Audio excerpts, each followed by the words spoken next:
BJP leader और हुजूराबाद के MLA ईटला Rajendra ने वाजे किया है कि वो तेलंगाना में आइंदा असेंबली इंतखाबात में गजवेल से चीफ मिनिस्टर चंद्रशेखर राव के खिलाफ मुकाबला करेंगे।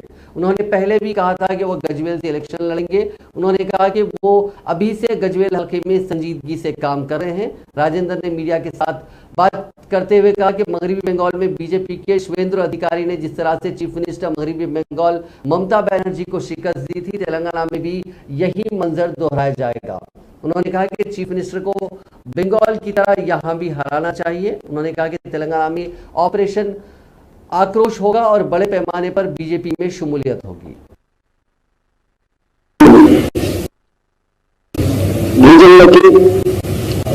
ఆనాడు భారత ప్రభుత్వం 2005లో అనాదిగా తరతరాలుగా అటవీ భూముల్ని నమ్ముకొని అడవిని నమ్ముకొని జీవించేటువంటి ప్రజల భూములకి హక్కు పత్రాలు కల్పించాలని చెప్పి 2005లో పార్లమెంట్లో చట్టాన్ని ప్రవేశపెట్టింది।